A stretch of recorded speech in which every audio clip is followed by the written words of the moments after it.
નમસ્કાર મિત્રો, તમારું સ્વાગત છે સમીક્ષા વિથ મહેશ રાજગોરમાં. વાત કરીએ એમબીબીએસની ફીમાં જે વધારો કરવામાં આવ્યો છે એનાથી. કોઈ પણ વિદ્યાર્થીને જો ડૉક્ટર બનવું હશે તો જે MRS જે મેડિકલ કોલેજો છે એની અંદર જે વર્ષે એમની ફી ભરવાની થાય છે એ નવી ફી 5,50,000 થશે. આની પહેલાં એ ફી 3,30,000 હતી, જે વધીને હવે 5,50,000 થશે. તમને જણાવી દઉં કે જે GMERS છે એ સરકાર દ્વારા પકડાવવામાં આવતો એક લોલીપોપ જ છે. જેમ કે આપણે ત્યાં જે સોલા સિવિલ છે અથવા તો ગાંધીનગર સિવિલ છે, અહીંયા જે મેડિકલ કોલેજો ચાલે છે બધી GMERS મેડિકલ કોલેજ છે. હવે આપણે ત્યાં જે સરકારી કોલેજોની વાત કરીએ તો કુલ 6 કોલેજો એવી છે જેની અંદર 1400 સીટો એવી છે જે પ્યોર ગવર્મેન્ટ છે, જેની ફી 25,000 રૂપિયા છે. પણ એના સિવાયની જેટલી પણ સીટો છે, જેટલી પણ કોલેજો છે, એ તમામ કોલેજોની અંદર જે છે GMERS સિસ્ટમ એટલે કે કાઇન્ડ ઓફ પબ્લિક પ્રાઇવેટ જેવું છે, જેની અંદર ફી 3,30,000 રૂપિયા હાલમાં છે અને સરકારે વધારીને એને 5,50,000 કરી છે. હવે એક આંકડો તમને જણાવો. રાજસ્થાનમાં કુલ ગવર્મેન્ટની 3,955 સીટો છે, 2400 સીટો મધ્યપ્રદેશમાં છે અને 5,125 સીટો મહારાષ્ટ્રની અંદર છે. છેલ્લા લગભગ 20-25 વર્ષ થયા છે. 1995 પછી ગુજરાતમાં એક પણ સરકારી મેડિકલ કોલેજો નથી બની. GMERS બની છે જે સરકાર લોલીપોપ પકડાવી રહી છે કે મેં આ બનાવ્યું, તે બનાવ્યું, ફલાણું બનાવ્યું. કશું નથી બનાવ્યું. તમે GMERS બનાવી છે અને દર વર્ષે તમે એમાં ફી વધારો છો. 5,50,000 એટલે શું થયું ખબર પડે છે તમને? સરકાર દ્વારા મોટાભાગની સરકારી સ્કીમોમાં ક્રાઇટેરિયા હોય છે કે તમારી આવક જો 6 લાખ કરતાં ઓછી છે તો એનો મતલબ તમે ગરીબ છો. તો વિચારી લો, કોઈ એક પરિવાર છે જેની વાર્ષિક આવક 5 લાખ રૂપિયા છે, તો એ ક્યાંથી 5,50,000 રૂપિયા લાવશે એને ભણાવવાના? કોઈ એક પરિવાર છે જેની આવક વાર્ષિક આવક 7 લાખ રૂપિયાની છે. વાર્ષિક 7 લાખ એટલે ખબર પડે છે તમને? મહિને 55,000ની આવક. આપણે ત્યાં જે અપર મિડલ ક્લાસની જે ઇન્કમ છે ને આટલી હોય છે, એને પોતાના દીકરાને ભણાવવો હોય તો કેવી રીતના ભણાવવાનો એ જવાબ આપો. તમારી જોડે રૂપિયાઓ છે મંત્રીઓ માટે નવી નવી ગાડીઓ લેવાના, તમારી જોડે રૂપિયાઓ છે મોટા મોટા સ્ટેચ્યુ બાંધવાના, અટલ બ્રિજ જેવા બ્રિજો બાંધવાના, જે હમણાં નવા બ્રિજોના રિનોવેશનો કરવાના, આ બધાના રૂપિયા છે તમારી જોડે. છોકરાને ભણાવવાના રૂપિયા નથી. તમે અટલ બ્રિજ બાંધ્યો, નો ડાઉટ બધું જ સારું કરો છો. આવી જ્યારે વાતો આપણે કરીએ ને ત્યારે ઘણા જે લોકો હોય ને કે જેમના નસની અંદર સરકાર પ્રત્યેની સેવા ભાવના, કુર્નિશ બજાવવાની ભાવના ભરાઈ ચૂકેલી હોય, એ લોકો વિરોધ કરે કે તમે તો વિકાસનો વિરોધ કરો છો. હવે વિકાસનો વિરોધ નથી કરતા, અમે ખાલી તર્ક આપીએ છીએ કે તમારી જોડે અટલ બ્રિજ બાંધવાના રૂપિયા છે, તમારી જોડે સ્ટેચ્યુ ઓફ યુનિટી બાંધવાના રૂપિયા છે, તમારી જોડે એલિસ બ્રિજનું રિનોવેશન કરાવવાના રૂપિયા છે, તો શું છોકરા ભણાવવાના રૂપિયા નથી તમારી જોડે? આ બધું કરો. Everything is necessary. ટુરિઝમ માટે જરૂરી છે, વી કેન અન્ડરસ્ટેન્ડ. પણ વિદ્યાર્થીઓ 5,50,000 રૂપિયા, એક વર્ષની 5,50,000 રૂપિયા એટલે કેટલી ફી થઈ ખબર પડે છે? પછી છોકરાઓને બિચારાઓને યુક્રેન ને રશિયા ને કિર્ગિસ્તાન ને બાંગ્લાદેશ ને ચાઇના ના બધી જગ્યાએ MBBS બનાવવા જવું પડે ને, અને પછી ના ઘરના કે ના ઘાટના થઈ જાય ને પછી MBBS બનીને આવે, અહીંયા આવીને MCA ની એક્ઝામો પાસ નથી કરી શકતા. હકીકત એ છે કે લાયકાત હોવા છતાં વિદ્યાર્થીઓ ભણી નથી શકતા. મારો પોતાનો અનુભવ છે, મારો વ્યક્તિગત અનુભવ છે કે 97.33% લાવ્યા પછી પણ ગુજરાતની અંદર સરકારી કોલેજમાં એડમિશન નથી મળતું. એના કારણો હું તમને કહીશ કે શું કારણો છે. આટલા પર્સન્ટાઇલ લાવ્યા પછી પણ સરકારી કોલેજમાં તમને એડમિશન ન મળે તો સાહેબ કેટલા ટકા લાવવા? 97.33%. આ દેશની અંદર કરોડો રૂપિયાના કૌભાંડો, જે સાગઠિયા જોડે જેટલી સંપત્તિ મળી છે ને, એ સંપત્તિ તમે આ ફીમાં નાખશો ને તો એ તમારી 2-4 વર્ષ ફી વધારો કરવાની જરૂર નહીં પડે. સાગઠિયા જે MD સાગઠિયા રાજકોટનો પેલો ભ્રષ્ટાચારી પકડાયો, એની જોડેથી જેટલી સંપત્તિ મળી છે એ સંપત્તિ તમે જો આની અંદર ડમ્પ કરશો તો તમારે ફી 2-4 વર્ષ વધારવાની જરૂર નહીં પડે. અને આવો તો એક જ સાગઠિયા પકડાયો છે. હવે તો અમદાવાદ, રાજકોટ, વડોદરા, ભરૂચ, સુરત, વલસાડ બધી જગ્યાએ આવા સાગઠિયાઓ ભર્યા છે. એ બધાની બોચીઓ ઝાલો ને એની અંદર જે પેટમાં પડ્યું છે ઓંકાઓ બારે, તો આવી ફીઓ વધારવાની જરૂર નહીં પડે. માનનીય મુખ્યમંત્રી શ્રી ભૂપેન્દ્ર પટેલ સાહેબ, માનનીય ગૃહમંત્રી શ્રી હર્ષ સંઘવી સાહેબ, માનનીય શિક્ષણ મંત્રી શ્રી કુબેર ડિંડોર સાહેબ, માનનીય ઋષિકેશ પટેલ સાહેબ, આ તમામ સાહેબોને બે હાથ જોડીને નમ્ર વિનંતી છે કે જે તમે વિદ્યાર્થીઓની આ ફી વધારી છે, ફી વધારો પાછો લેવો પડશે તમારે. કારણ કે સરકારના જે ટેક્સના પૈસા મળે છે, ટેક્સના પૈસા મૂળ જે શિક્ષણ હોય છે એની માટે મળે છે કે શિક્ષણ આપો, તમે હેલ્થ આપો.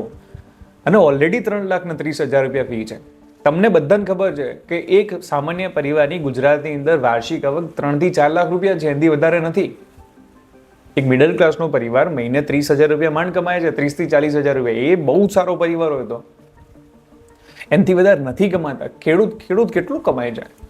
હું પોતે ખેડૂતના પરિવારમાંથી આવું છું. મને ખબર છે કે અમારા ઘરે કેટલી ગણતરીઓ કરવી પડે જ્યારે તમારા લાખ રૂપિયા ભેગા કરવા હોય.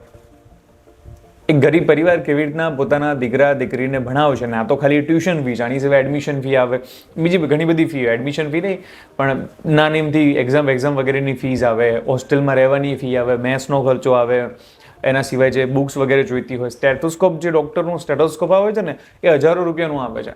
પણ શું છે, મંત્રીઓ કદાચ આ વાત ભૂલી ગયા છે, અને જો સચિવો છે એમના લાખોમાં પગારો છે, એટલે કદાચ એ ગંભીરતાને નથી સમજી રહ્યા. પણ આ બધા મંત્રીઓને બધાને કહેવાનું કે તમારી સત્તા કાયમ નથી રહેવાની. તમારે તમારી સત્તા જાળવી રાખવી હોય તો મધ્યમ વર્ગના ગજવા ઉપર બહુ ભારણ ન આપશો. મધ્યમ વર્ગના ગજવા ઉપર ભારણ વધુ ન જોવાનું. ગજવું ફાટ્યું ને તો તમારા કપડાં નહીં રહેવા દે. આ રિયાલિટી છે, ધ્યાન રાખજો. મધ્યમ વર્ગને હિન્દુ મુસ્લિમથી, મધ્યમ વર્ગને ભારત પાકિસ્તાનથી બહુ ફરક નથી પડતો.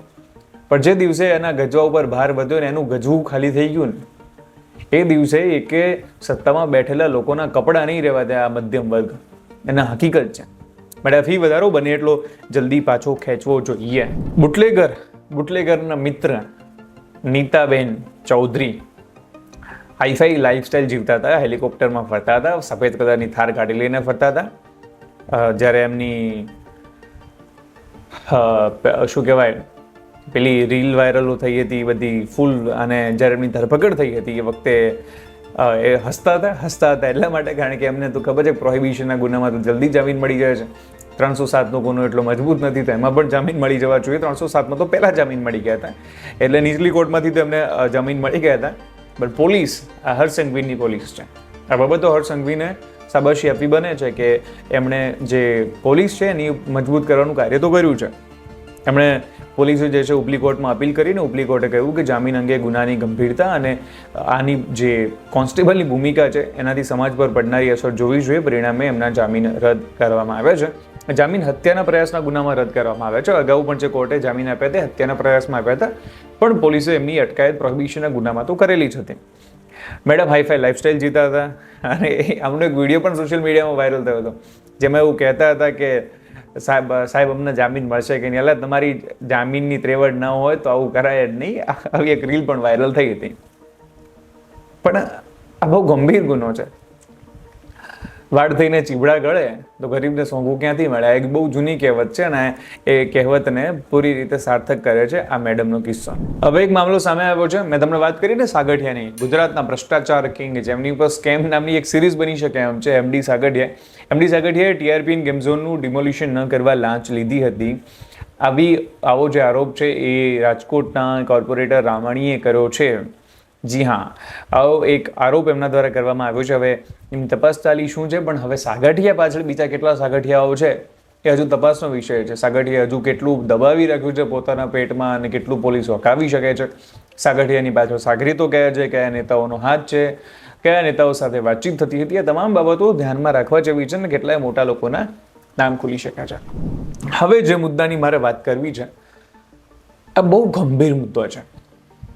આપણા દેશની અંદર જ્યારે આજકાલ તો એક ફેશન ચાલી નીકળી છે કે નાની નાની બાબતોની અંદર લોકોની ભાવનાઓ આહત થાય છે, અને વારે ઘડીએ આપણે કોઈ વ્યક્તિને માફી મગાવડાવીએ છીએ અને કહીએ છીએ કે આણે આ સમાજનું અપમાન કર્યું છે, ધર્મનું અપમાન કર્યું છે, પછી કોઈ પણ ધર્મ હોય, અને લોકો સમાજ અને ધર્મના નામે કોઈના ઘર તોડવામાં કે કોઈની પ્રોપર્ટી સળગાવવામાં પણ વાત નથી કરતા. પણ આ દેશની એક તકલીફ છે. તાજેતરની અંદર એક ઘટના બની જે જોઈને કોઈ પણ વ્યક્તિનું હૃદય દ્રવી જાય. એક મહિલા, કેપ્ટન અંશુમાન સિંઘ અને એમના પત્ની, કેપ્ટન અંશુમાન સિંઘના પત્ની સ્મૃતિ અને માતા મંજુ દેવીએ એમના બદલામાં એમને જે કીર્તિ ચક્ર મળ્યું હતું એ સ્વીકાર્યો હતો. ખૂબ વિડીયો વાયરલ થયો.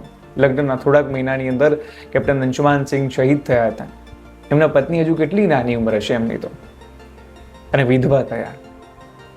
થોડાક મહિનાઓ પહેલા જે પોતાના પતિ સાથે પોતાના લગ્ન જીવનને માણી રહ્યા હતા, એ પતિ આ દેશને કાજે શહીદ થયા, અને સિયાચીનની અંદર આગ લાગી હતી, અને એ વખતે બચાવવા માટે થઈને એમણે પોતાનો જીવ આપી દીધો. પણ કેપ્ટન અંશુમાન સિંઘની પત્નીની જે રીલ વાયરલ થઈ, જે રીલ બહુ જ સારી હતી. એમ કહેતી હતી કે આ મહિલા આજના જીજાબાઈ છે, આ મહિલા આજના જીજાબાઈ છે. એ મહિલાની રીલ ઉપર કેટલાક અસામાજિક તત્વો, કેટલાક લોકો એવી અભદ્ર ટિપ્પણી કરી કે જે જોઈને કોઈ પણ વ્યક્તિનું લોહી ઉકળી જાય, લોકોની આંખો લાલ થઈ જાય. અને કદાચ હું કહું છું કે આજે જો રાજાશાહી હોત તો આવું કરનારા લોકોની શૂળીએ ચડાવવામાં આવે, આવું કરનારા લોકોને ફાંસી લટકાવવામાં આવે, જાહેરમાં કોડા મારવાની સજા આપવામાં આવે. પણ કમનસીબે આ લોકશાહી છે અને લોકશાહીની અંદર આવા લોકો સામે આપણે બહુ પગલાં નથી ભરી શકતા. આવી અભદ્ર કમેન્ટ કરનારાઓ સામે જે છે કાયદાકીય કાર્યવાહી કરવાનો તો આદેશ આપવામાં આવ્યો જ છે, પરંતુ તકલીફ એ છે કે કાયદાકીય કાર્યવાહીથી એમને કંઈ ફરક નથી પડવાનો, કારણ કે બહુ નાની સજા છે અને હકીકતમાં એમના દ્વારા કરવામાં આવેલો ગુનો અને ગુનાની ગંભીરતા ખૂબ મોટી છે. એક શહીદ અને એક શહીદના પત્ની વિશે અભદ્ર કમેન્ટો કરવામાં આવે. એ અભદ્ર કમેન્ટો એવી છે કે અમે તમને બતાવી શકીએ એમ નથી, અમે તમને કહી શકીએ એમ નથી. તમે પણ કદાચ ક્યાંક સોશિયલ મીડિયા સ્ક્રોલ કરતા હશો અને મળી જશે તો એ નીચ લોકો સામે એમની પર જેટલો ફિટકાર વરસાવીએ એટલો ઓછો છે.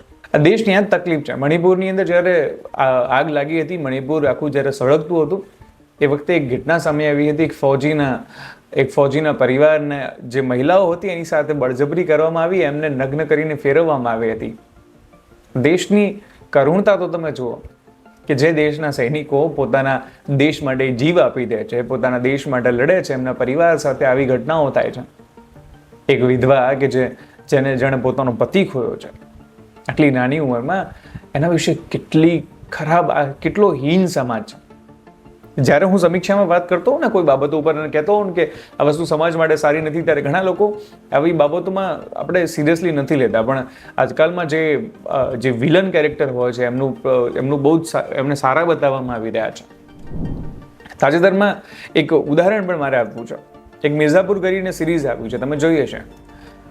મિર્ઝાપુર કરીને જે સિરીઝ આવી છે એમાં તમે કેટલાય લોકોને પૂછો, એ લોકો મુન્ના ભૈયાના સ્ટેટસ લાગશે. કેટલાય લોકો છે જે ગુડ્ડુ પંડિત, બબલુ પંડિત, કાલીન ભૈયા, જે બધા કેરેક્ટર્સ છે એમના સ્ટેટસો રાખશે, એમને હીરોની જેમ એમ ટ્રીટ કરશે. Like they are treating like હોય એ લોકો તો હીરો છે. પણ ખાલી પોતાની જાતને એક પ્રશ્ન પૂછી લેજો કે શું કોઈ મુન્ના ભૈયા આવીને તમારા પરિવારના કોઈ વ્યક્તિના માથા ઉપર ગોળી મારી દેશે, તમને ગમશે?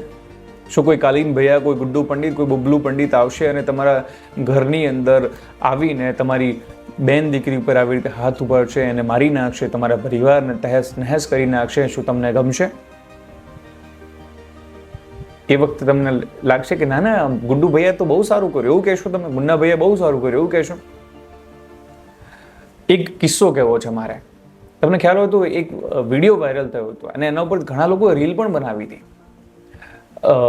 એક ગુનેગાર હતો જે યુપીનો હતો, એનું નામ મને બરાબર યાદ નથી આવતું, હું થોડુંક રિસર્ચ કરીને આ વિશે એક અલગ વિડીયો પણ બનાવીશ. એ કંઈક કાંડા એવું કંઈક નામ હતું એનું. એ ગુનેગારે એક ડાયલોગ આપ્યો હતો, સંજય દત્તી હું મેં એમ કરીને, બલ્લુ તુમારી જેલ સે ફરાર. આ તમે રીલ્સ જોઈ હશે ઘણી બધી જગ્યાએ. એ વ્યક્તિની રીલ જોઈને એક ગુનેગારે એક હત્યા કરી નાખી. એને કહ્યું કે મારે તો આવું કરવું હતું કારણ કે હું સંજય દત્તનો ફેન છું. બલ્લુ તુમારી જેલ સે ફરાર, એ વાત કરીને આ વ્યક્તિ હત્યા કરી હતી. એટલે તમે સોશિયલ મીડિયામાં કે કોઈ પણ જગ્યાએ કંઈ પણ વસ્તુ શેર કરી રહ્યા છો કે કોઈને પણ હીરો બનાવી રહ્યા છો, એની પાછળ ધ્યાન રાખજો કે આ વસ્તુ જે દિવસે ફરીને તમારા ઘરે આવીને સહન નહીં કરી શકો, સહન નહીં થાય. એટલે કોઈ પણ મુન્ના ભૈયા, કોઈ પણ એનિમલ મૂવી આવ્યું હતું, રણબીર કપૂર આવીને ગમે તેને મારી નાખશે, ચાલશે? કોઈ પણ આવીને તમારા સ્કૂલની અંદર આવીને બંદૂક ચલાવશે, ચાલશે? નહીં ચાલે. વાત કરીએ વ્યાજખોરોના આતંક વિશે. ગુજરાત સરકાર હવે વ્યાજખોરો સામે ઝુંબેશ ચલાવી છે, પણ આવી ઝુંબેશ પહેલી વાર નથી, આવી ઝુંબેશ ઘણી વાર ચાલી ચૂકી છે. 2 વર્ષમાં 1.60 લાખ લોકો આનો ભોગ બન્યા છે. 300 લોકોએ આત્મહત્યા કરી છે અને 7 વર્ષની અંદર 797 લોકોએ વ્યાજખોરોના ત્રાસથી પોતાનો જીવ ટૂંકાવ્યો છે. હવે તકલીફ શું છે? આપણે ત્યાં કાયદો પણ છે, નાણાં ધીરધર અધિનિયમ છે, એના વિશે હું એક અલગથી વિડીયો બનાવીશ. મને કમેન્ટ કરજો એના વિશે તમારે જોઈએ છે કે નહીં, કે કેટલું વ્યાજ હોવું જોઈએ, શું હોવું જોઈએ, તમામ વસ્તુઓ છે, રજિસ્ટ્રેશન કરાવવું જોઈએ કે નહીં, એના વિશે આખો વિડીયો હું બનાવીશ. તમે નાણાં ધીરધર અધિનિયમ હેઠળ નક્કી કરવામાં આવેલ છે કે કેટલું વ્યાજ હોવું જોઈએ અને એની આખી પ્રોસિજર નક્કી કરવામાં આવેલી છે.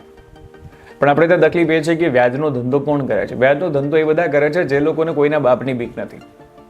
રિયાલિટી છે. અમદાવાદની અંદર તમે કોઈને પણ જઈને પૂછો કે કોણ વ્યાજનો ધંધો કરે છે, બધાને ખબર છે.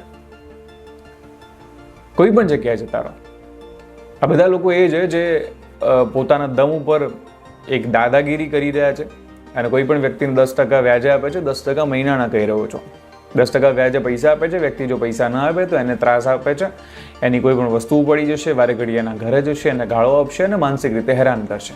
આ લોકોને પોલીસની તો જરાય બીક નથી, કારણ કે આપણે ત્યાં જેટલા પણ કાયદાઓ છે બધા કાયદાઓ બુઠ્ઠા છે. કારણ કે આ કાયદાઓથી એમનો કોઈ ફરક પાડી શકાય એમ નથી. અને મોટાભાગના કેસોની અંદર આવી જ્યારે વાતો આવે છે ત્યારે પોલીસ FIR નથી લેતી.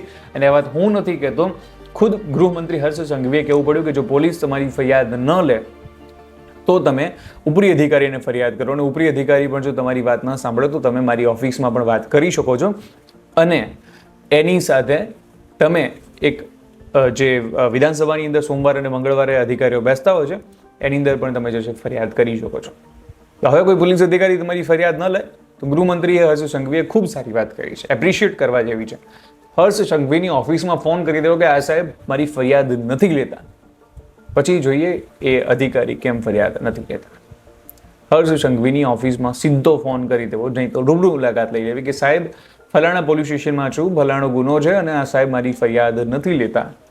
બસ આટલું કરી દેવું, એના પછી તમારી ફરિયાદ લેવાઈ જશે. અને ખાતરી હું નથી આપતો, આ ખાતરી ખુદ ગૃહમંત્રી હર્ષ સંઘવી આપી છે. આશા રાખું છું કે આપ સૌને આજનું સમીક્ષા ગમ્યું છે અને આવી જ રીતે હું તમને મળતો રહીશ માધ્યમ ઉપર. ધન્યવાદ.